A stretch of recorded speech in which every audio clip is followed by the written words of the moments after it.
Okay, let's get going. How's milestone 3 going? Is everybody here, the people who are in good shape for milestone 3? Is it good? So-so? It's going okay? All right. Well, onwards to milestone 4. Okay, so we were talking last week about heuristics that we could use to solve this computationally hard problem. We're calling it the traveling courier. It's like a variation of traveling salesman. And one of the things that we found is that if we use our, milestone 3 pathfinding function that you guys are currently writing to kind of evaluate every travel order that we're interested in, it just takes way too long. So we have to use something faster than that. And one of the ideas that we came up with is, well, let's use geometric distance. Let's just say how far away are these intersections from each other. Let's assume we can go directly between them. And this will be reasonable, but it won't be perfect. And then if we do this, it's fast enough. And at the very end, when we've got our delivery order, we'll just call your milestone 3 find path function a much smaller number of times to just connect together our chosen delivery order. And that would work. Okay, so this is a reasonable thing to do. But it's not going to be perfectly accurate. Your travel times won't be, well, they'll have some error in them. They will correlate some with the real travel times when you're optimizing delivery orders. So they're definitely much better than nothing, but they're not perfect. And that's going to cost us a bit of quality. Okay, why are they going to be inaccurate sometimes? Well, let's say I've got two of my interesting intersections, where I'm going to make pickups or delivery or drop-offs, are on opposite sides of the 401. So if I just take what the travel time I estimate between these is based on geometric distance, I'm going to say these things are right beside each other. So you should definitely, if you go to one of them, go into the next one right away is a good idea. But the real travel time is much higher. Okay? The real travel times we have to go around in a circuitous way to get across the freeway and get back to where we went. So if we instead just took the geometric distance, 300 meters, divided by, say, the average speed limit in Toronto, let's say that's 60 kilometers an hour, it's going to underpredict this distance a lot. That's not going to make us get an illegal answer or anything. It just may lead us to misoptimize the delivery order somewhat. We think going from one of these intersections to the next is a really good idea. Maybe it's not such a good idea. Okay, so this might be a hard question. Let's see if anyone can think of an answer to this. If I can, let me see if I can get rid of this. There we go. Okay, so we have the pathfinding algorithm you're running in milestone 3, and it's not going to be fast enough to get everything you want. We could use geometric distance, but it's not perfectly accurate. Is there anything else we could do? It might be pretty hard to answer, but I'll pause for a second to see if anybody can think of anything. So I'll give you a hint.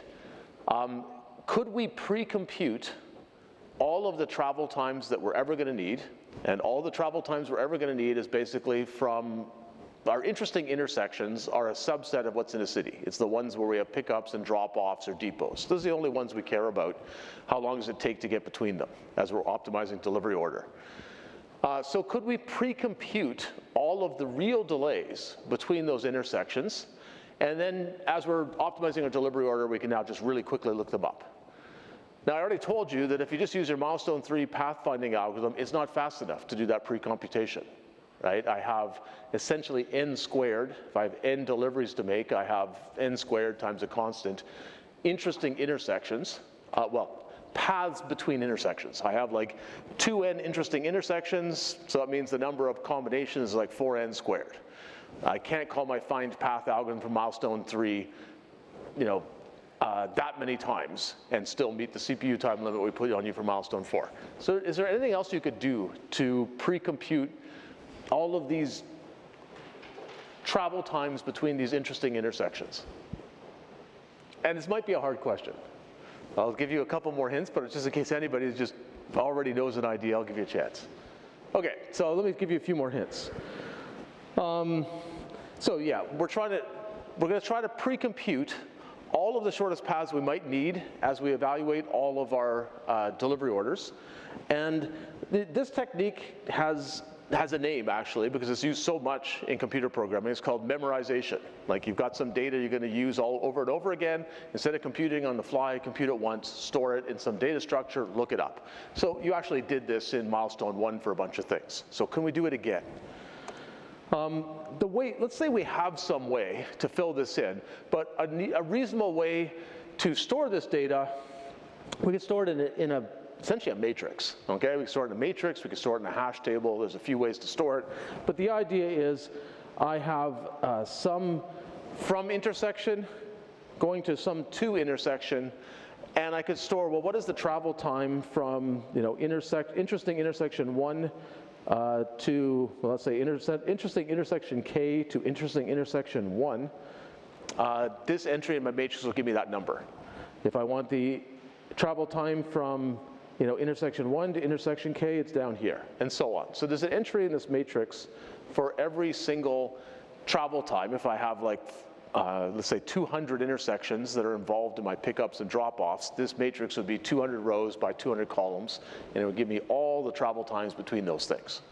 Okay, so that's one way I could store it. I could also store it in a hash table if you prefer, where the key is a combination of the source intersection, and the destination intersection. That would work too. So I know how to store it if I could fill all these numbers in. But how do I fill them in fast enough? Because the straightforward way is just call my milestone 3 pathfinding algorithm, but I got to call it, for n rows and n columns. That's n squared calls that I already went through. That's going to take too long. Okay? Well, I think I do it again here. So if I basically say we've got 200 deliveries to make, then let's see, actually I think there's 100 deliveries to make.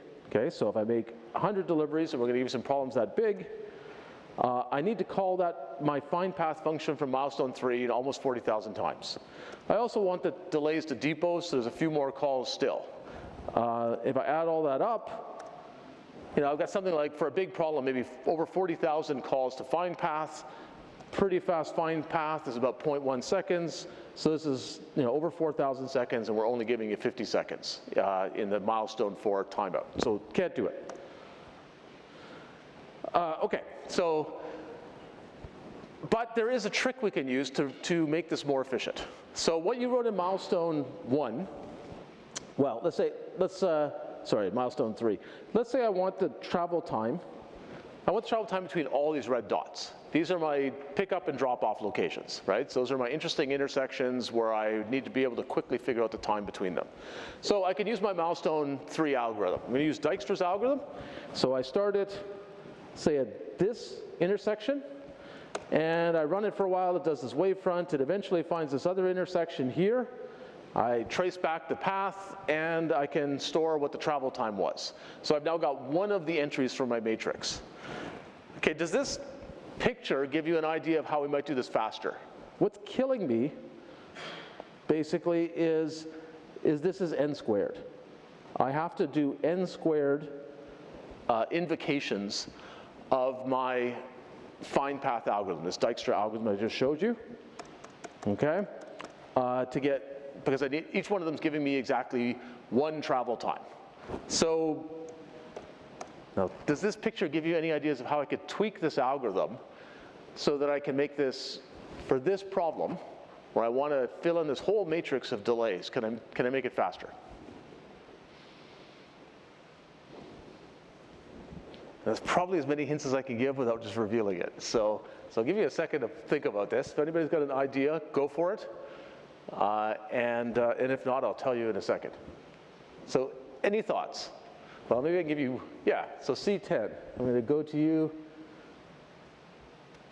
What do you think we could do?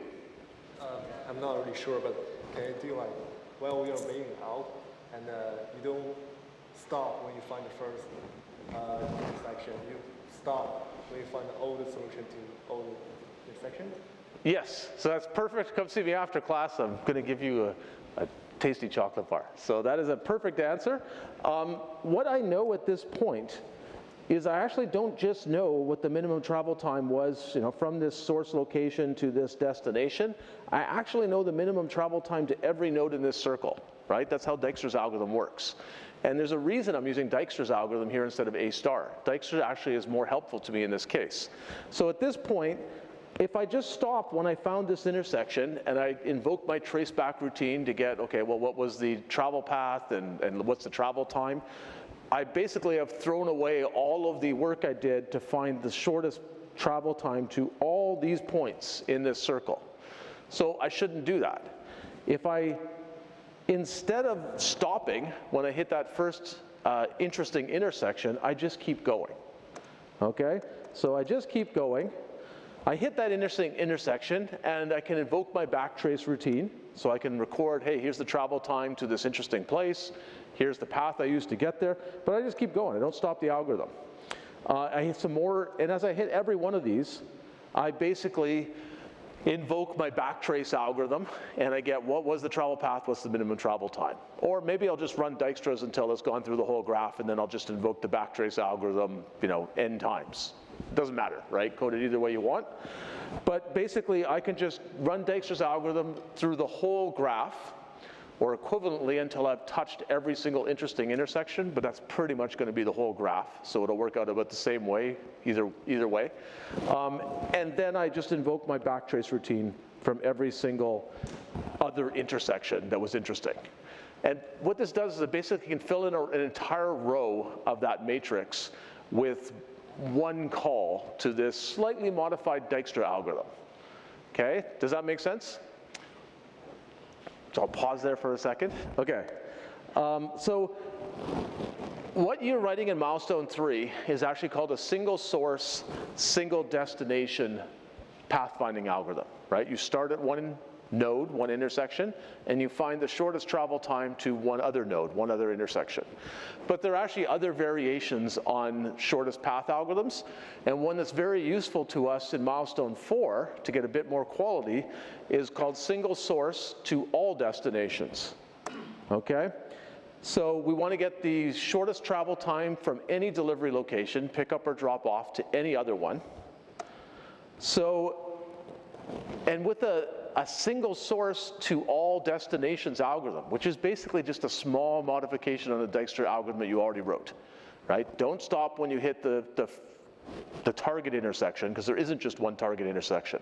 Keep going till either you've explored the whole graph, it's one option, so the wavefront is empty, or keep going till you've hit every single target intersection. That also works. They're going to work out to be about the same speed. If I do that, then every single call to this new variation on Dijkstra's algorithm, as I said, gets me an entire row of my matrix. It gets me from this one intersection to maybe 200 other interesting intersections. I get all those delays at once. So that's hugely less than what I had to call before. So I'm going to call this new pathfinding algorithm for a big problem maybe 200 times instead of 40,000 times. I also need to get the path from any depot, right? Because I want to choose which depot do I start at as well. So, but that's a small number of calls too. So I just start at a depot and I run this same algorithm and I, in one shot, find the shortest path to every delivery location. And then I also want the delay from every delivery location back to the depots, but I can actually get this, in this same call, right? I can just consider the depots to be other interesting intersections, and I'll do my Dijkstra's algorithm for the whole graph, and I'll just get from this starting intersection, what's the minimum delay to every depot as well. So if you add all this up, for a big problem, 100 deliveries, 10 depots, this is 210 calls. Okay, so let's try to figure out, is this fast enough? So first, is everybody with me? Like, do you understand how this algorithm is now, instead of having n squared calls to our find path algorithm, we just do n calls, or order n calls, to this new, somewhat modified pathfinding algorithm. Is everybody with me on that? Okay.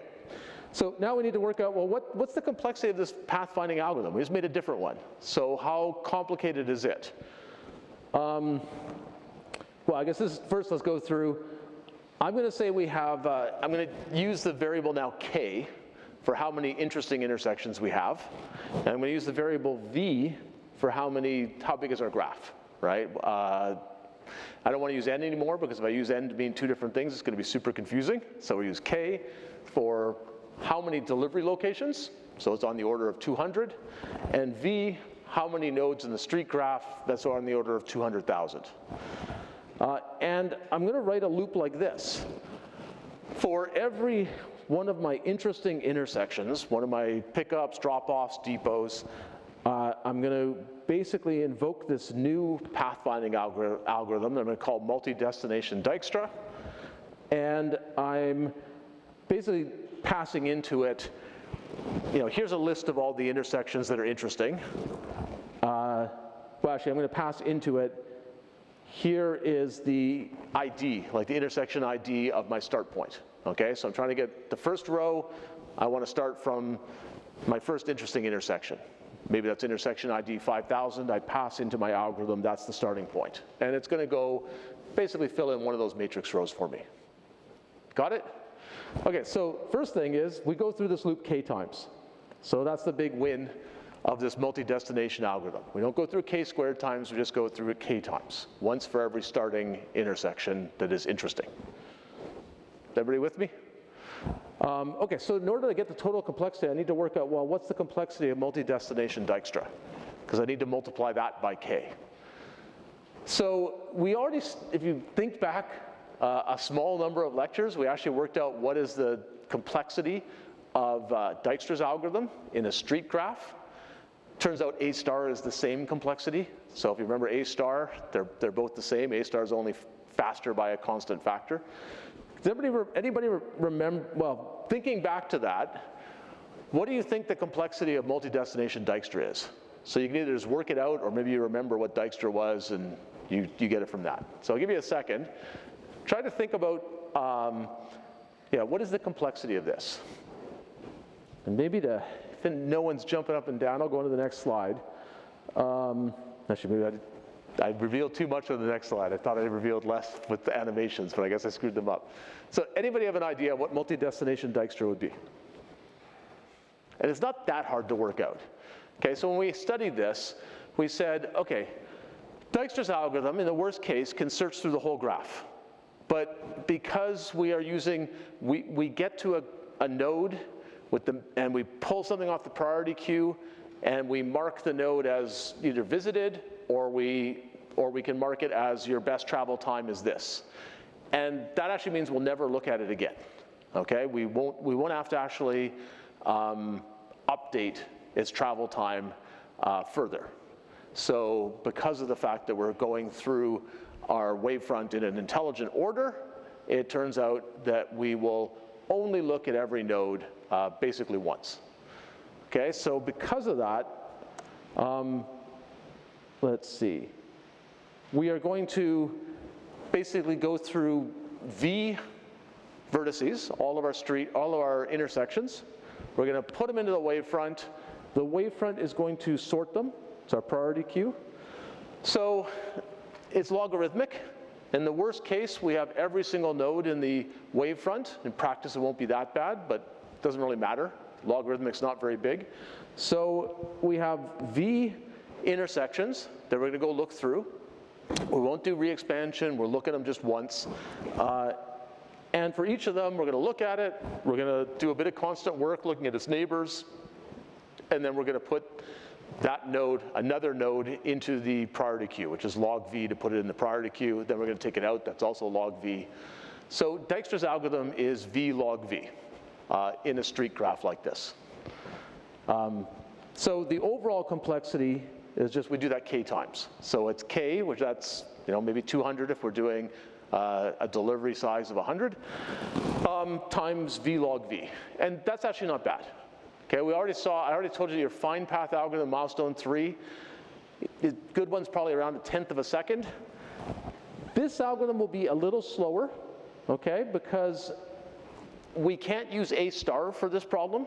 A star uses this heuristic that says, am I getting closer to my destination or not? Well, now that I'm trying to go to 200 different places, that doesn't really make any sense. Right? I can't really use a heuristic to just explore towards some destination. I got to kind of explore in a circle again. And I'm going to explore pretty much the whole graph because I have 200 different intersections I'm trying to find the path to. Well, by the time I found all of them, I've probably gone through the whole graph. So those two things are going to make this a bit slower than your milestone 3 pathfinding algorithm, but not that much slower. So maybe it takes 0.2 seconds instead of 0.1. If I put in, big numbers for this, like for 100 deliveries where we have about 200 interesting intersections, this means about 40 seconds. So you can do this in the time limit we give you. We give you about a 50-second time limit, so it's going to chew up a bunch of your time limit, but with this improved algorithm, you actually can pre-compute or memorize all of the travel times between these delivery intersections, and now you can use that as you're choosing orders to get essentially perfect predictions of travel time, which will help you choose a better delivery order. Does that make sense? Okay, so you don't have to do this. You could just use geometric distance if you want to keep it simpler. You will lose a little bit of quality, right? So, we benchmarked it, and you'll lose maybe 5% quality or so by doing that. So it's not catastrophic, but 5% quality on this problem is noticeable, right? So there isn't a reward for doing this in kind of the better way. But there's a trade-off. It's going to chew up a lot of your CPU time budget, so you'll have less time to sort of try different delivery orders. So it is going to chew up some of your time. Is everybody with me so far? The other thing I should say is this is not a lot of code change. So if you understand your milestone 3 pathfinding algorithm well, you basically make you make relatively small modifications to that algorithm, and you now have a version of this new algorithm where you go to multiple destinations. But it's not like a rewrite, it's add some stuff in. Okay, so one last thing you can do for milestone 4, but again, it's optional, is the machines that we have in the undergrad labs actually have, I believe it's 8 cores in them. So I'll tell you for sure in the tutorial. So you could actually use more than one CPU. One of the nice things about this problem, we're trying to fill in this big matrix, okay? Okay, let me go back to this matrix, see if I can get it. Okay, so I'm trying to fill in this big matrix, and basically I'm saying every invocation of that path search algorithm is going to fill in a row. So I could, if I had more processors available, I could basically launch that algorithm from multiple start points on different processors, and I could be filling in more than one row at once. So I have to go through a whole bunch of animations here again, so we'll go through this really quick. Yeah, so basically, in this loop, I have many calls to this multi-destination Dijkstra. There's actually no dependency between those calls. They're each computing independent data. They're each computing a different row of that matrix. So if I have multiple CPUs, I could actually do this work in parallel. And in the labs, you do have multiple CPUs. So this is a picture of an Intel processor. And the CPUs you actually have in the lab have, I believe, 8 cores in them, not 4 that I'm showing here. So you don't know yet how to multi-thread programs. Well, how many people have multi-threaded a program?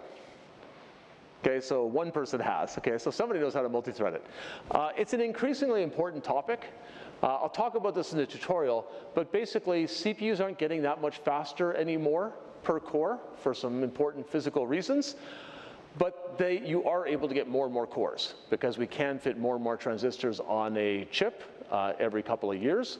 So what you do get when you get a new CPU chip is you get more cores. That has made it increasingly important to be able to take programs and say, let's try to use those other cores, because that's the main way that we're getting more computation nowadays.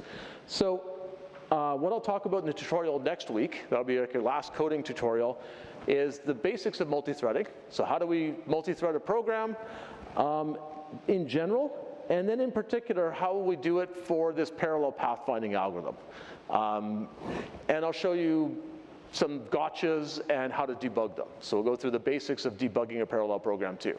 Parallel programming is fundamentally harder than serial programming. So if you think it's hard to debug a program right now where one thing's happening at a time, it's actually a lot harder to debug when there are multiple things happening at a time. So this is completely optional. You don't have to do it. You can get a good milestone 4 solution without it, but you can do a bit better if you use parallel programming, and you can learn a useful skill. So come to the tutorial next week to learn about it, and if you feel confident, you got some time, you can try it out in milestone 4.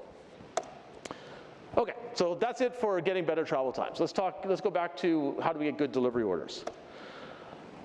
Okay, so greedy algorithms are going to be pretty fast. Okay, like most of our work in a greedy algorithm is actually figuring out these travel times. So we either do that with geometric distance or we memorize it with this better pathfinding algorithm. But then the greedy algorithm itself is going to be super fast, like the ones that we went through last week. So we're giving you 50 seconds. You're going to find my greedy algorithm's done, and I got a bunch of time left. What do I do? Okay. So one way you can get more quality, and we'll call this heuristic 2, is something called multi-start. So we know our heuristics are not perfect. They make mistakes. So one way you can get a better algorithm from get an answer from an algorithm that's imperfect is just run it multiple times, changing something. Obviously, if you run it, if you just do the exact same thing over and over again, you'll just get the same answer. So that's not useful. But we could run our greedy algorithm, and we just want to change something. We don't want to write a lot of new code. Just make it start somehow differently, make a different decision somewhere so we get a different answer. We have a function. You guys are going to write a function that basically says, what is my travel time for some delivery route? You see if this new one is better than the old one. If it's better, then you replace it. And you could do this now for a whole bunch of, you could do it many times because your greedy algorithm is actually so fast. And you can do this with any algorithm. Any algorithm that doesn't get a perfect solution, if there's some way you can perturb it and you've got CPU time, you can just run it over and over again and take the best answer. So this is used with all sorts of heuristic algorithms. For the greedy algorithm we talked about on Tuesday, look, how could we make it get a different answer? Like any ideas? So I don't write a lot of code. I just want to quickly make it get a different answer. So A07, what do you think? There's no mic here. Sorry, maybe I'll turn on A06. So this is the challenge with high-tech rooms, is they're sort of gradually degrading, right? So if you come back in like 30 years as alumni, you might find there's a cracked screen and one little screen over there or something. We can start in a different place. Start in a different place. Okay, so that's a good idea. And I guess we started on some depot. What we were doing is we said, let's take the depot that has the shortest travel time to some pickup. And you're saying, don't do that. Do something else. So what do you want to do? We can start at like the very next one, like the one that has the next shortest travel time compared to the first one we found. Yeah, so it's a great idea. So before we were starting at the, so we just make it force, that's actually the number 1 on my list. Force it to start at a different depot. So we were starting at, the depot that was closest to some pickup. Let's start at the one that's second closest. Or, with this algorithm's so fast, maybe we'll just try it starting at every single depot. But that's a perfectly reasonable way to do this. And again, it's very little code, which is nice. Now after you've tried every starting depot, so maybe you got 5 depots to start from, you've tried all of them, okay, that was 5 times you ran this, but you might find, well, I still got a bunch of CPU time, what do I do next? You can do other things that are easy to code. You could say when I find what is the next intersection to go to, the way we coded this on Tuesday was always go to the next pickup or drop off that is legal, that has the smallest travel time. Well, you could say I got a 90% chance of going to the one with the smallest travel time, but a 10% chance of going to the one with the second smallest. And you can get probabilities using random number generators inside of a computer. Okay, so if you go to c++.com and you do a search for random, it'll give you a bunch of random number generation functions. So you can basically say, give me a number between 1 and 10, and if it's 10, I'm going to choose the second slowest or the second closest intersection, and if it's anything else, I'll choose the closest. If you do this at every single decision point, well, now you've actually expanded your decisions that you can make a lot. If you run this algorithm over and over again, it's going to make slightly different decisions each time, which will lead it down different paths. So you'll explore the search space this way. Does that make sense? So yeah, you can use this with anything. It's very little code. So that's what's nice about it. Okay, so this is just visualizing that. So here was my heuristic 1++, which was start at the depot that's closest to some pickup. Go there, and then just go to the next legal intersection. So it could be a drop-off. Here I went to a drop-off. Could be another pickup. So next I go to another pickup. Then I go to drop-off. And then eventually I got to go back to the depot I started at. I could try if you look at this, there's a fair amount of backtracking. So maybe it's hard to tell, but this isn't the best answer, even with just 2 pickups and 2 drop-offs. So I can try again. I'm going to force it to start on a different depot. So I start over here, go to the closest pickup, closest legal thing turns out to be another pickup. Then closest legal thing is a drop-off, another drop-off, and then I go back to my initial depot. And visually, you can probably see there's actually less backtracking here. So even though I made my first decision didn't look quite as smart, my final solution actually is better, because it's difficult to predict just from your first decision, is this actually, how is this going to work out? Again, this would have been very little code to write, and I get a better answer. Okay, everybody with me on multi-start? So it's a useful thing to have in your toolbox. Can be combined with basically any algorithm. Okay, third heuristic we can use. So greedy algorithms basically make decisions and never reverse them. So they're always the greedy algorithms I've shown you are essentially building up a solution piece by piece, and only at the very end do we know what the whole solution is, what the whole travel order is. But at that point, we can't change anything. We've made all our decisions. So that can be inconvenient. So another class of algorithms are called iterative improvement.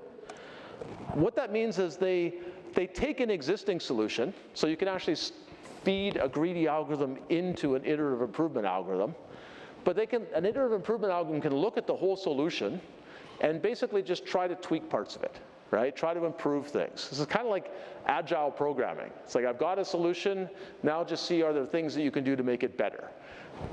So let's say I have this solution.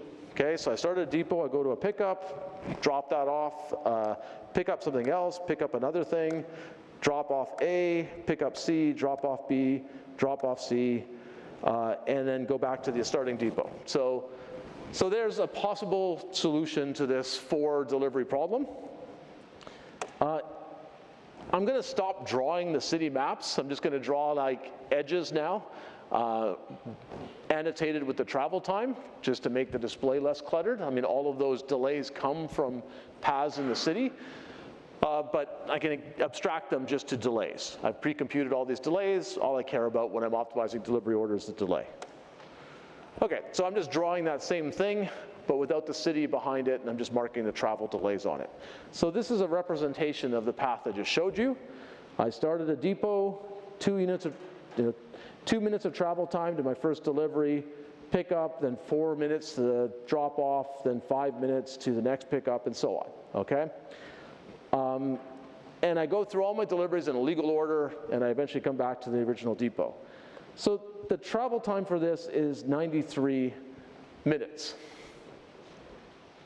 Okay, so iterative improvement basically makes a local perturbation. Like if I just threw this whole solution away and tried again, that's really multi-start, because I'm not making any use of this solution, I'm just doing it again.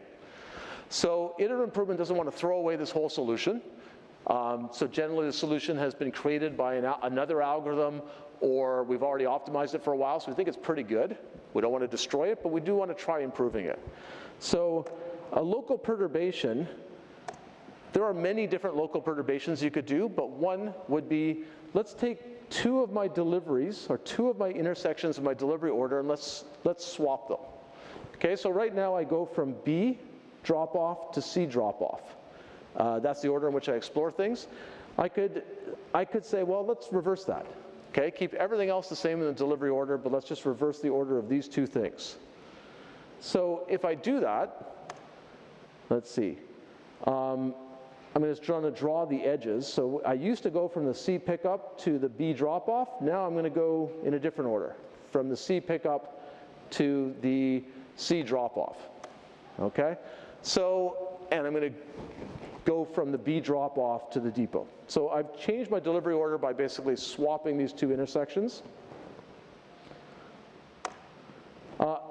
I need to check, in the way we've given you this problem, you have to check now, is this legal? Okay, so you change the order of 2 deliveries. We can't drop things off before we pick them up. So we have to check, in this new order, do we try to do that? Because that's not legal, I should throw it away right away. Okay, when I check this, I see, oh, I picked up C before I dropped it off, and I picked up B before I dropped it off. So it's still legal. So it's okay. Because it passes my legality check, I now want to know, well, how fast is it? Because I want to see is this is a good thing to do or not. So you're almost certainly going to want to write if you write an iterative improvement algorithm, you want to have a function where you give it a delivery order and it tells you the travel time. And we can use all the techniques we talked about so far to compute that. So I want to compute these new travel times. So I marked on the edges, let's say these are the new travel times. I looked them up in my matrix of pre-computed travel times, and I add all this up, and it turns out the new travel time is 85. So this is better, so I want to keep it. So I'm going to update my delivery order to this new one. And if it wasn't better, I would just throw it away.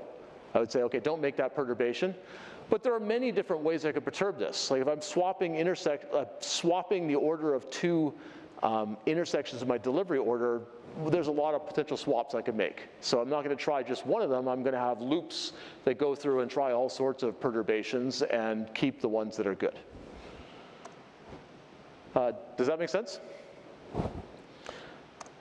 Okay, so that perturbation was swapped to, swap the order of 2 points in my delivery order. So just take two things and change where they are.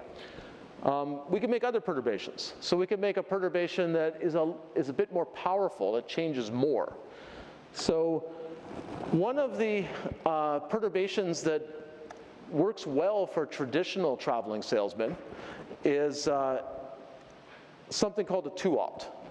Okay, so what a 2-opt does is it makes a bit of a bigger change than just swapping two deliveries in the order. It basically cuts your delivery order into 3 pieces and then basically rearranges the order of those pieces. So it's a bit like swapping delivery orders, but it's not just swapping two intersections of that order. It's basically exchanging entire pieces of the delivery order. So the way you can think of that is it deletes 2 of the edges in this path, right? So a path is a connected sequence of edges. So I have a path that starts at this depot, goes through all my deliveries in a legal order and comes back to it. So I'm going to delete 2 connections in it. And my code would have to pick which 2. And probably what it would do is just try all sorts of options. You make this code fairly fast. You try to make this code fairly fast, and what you can do then is just try lots of perturbations. So my code tries, say, this perturbation. So it makes those 2 edges go away, and then it has to reconnect things in a different order. So let's say it reconnects the path in this way. So this implies a different order, and I have to reverse some of the arrows, and I have to fix up oops, that's a stray animation. So I have to reverse some of the arrows, and I now get a new path. Let's see. Reverse some of the arrows, fix up the depot connections, and I get this new path, okay? And I can work out all the delays on it, and let's say it was 72 minutes. So it's better than what I had before. Okay, so this is a more complicated perturbation. You'd have to probably think about this one a little bit. I'll talk about it a little more in a few slides. So yeah, it's not quite as easy to code, but it's still maintaining most of your prior solution because it's cutting it into pieces and reconnecting the pieces in a different order. That's fundamentally what it does. So I told you this works very well for classic traveling salesmen. For our problem, though, we have to check one more thing. We have to check if the path is legal. When we deleted those edges and reconnected the path in a different order, maybe we now have pickups occurring after, or drop-offs occurring before their pickup. That's illegal. So if that happened, we have to throw it away, or we have to fix it. Okay, so if you look in the literature, you'll see that 2-op works very well for traveling salesmen. It's a very powerful perturbation operator. For traveling courier, it works okay, but it's not quite as good, or it's got a few more problems because of the fact that it can make a lot of illegal solutions that you have to throw away. Okay, so let me go on and illustrate that maybe another way.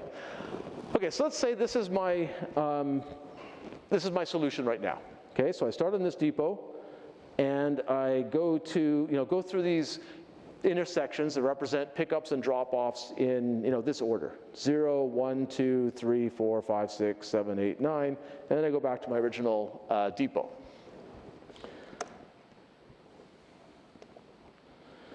Okay, so if I look at this, and I'm thinking about local perturbations that might improve it, I've got a couple of long travel times, right? So I'm going a significant distance from this intersection to that one, and I'm doing a significant distance again from intersection 6 to 7. So it looks like maybe I could improve this delivery order, because these are significant drives across the city. Maybe that's wasteful. Maybe I can reorder things. So let's first try swapping the order of 2 deliveries. Let's say that's the perturbation operator that I wrote. That's the first one we looked at. Okay, so I want to swap the order of 2 deliveries. Maybe I choose this one and this one. Okay, so let's swap intersection 2 and 3. Okay, so I'm going to go to 3 first, then I'm going to go back to 2, then back to 4, then to 4. Okay, so what I did is I just changed the order of 2 deliveries in my delivery order, and the 2 I chose were, let's see it again, were these 2. Okay, so I swapped them. Does that look better or worse? What do you think? Does that look like a better travel route or a worse travel route? Okay, so it looks worse. So I made things worse. Now, the power of local improvement is you try a lot of perturbations, you only keep the good ones. So I can try other ones, but it turns out if I try other ones, with this structure, none of them will make it better. They all look like this. They, instead of having these sort of 2 long drives, I just wind up with 3 long drives, right? So I'm in what's called a local optimum. Like, this is a pretty good travel path, and a small change that just interchanges the order of 2 deliveries cannot make it better. So that's called a local optimum. So maybe that's the best solution possible, in which case I shouldn't worry about it. But there actually is a better solution. So let's say we'd used a different perturbation operator. Let's say we used 2-opt. Okay, so 2-opt, once again, it doesn't just exchange the order of 2 deliveries. It basically disconnects a couple of edges, so it cuts your path into 3 pieces. So now my path is in 3 pieces, and I reconnect it in a different way. That's what the perturbation does. There are actually a few different ways to reconnect it, so your code could try all of the ways to reconnect it. But let's say I did it this way. Okay, so let's say I connected 2 to 6 and 3 to 7. Okay, so if I do that, it's actually not really any better. Okay?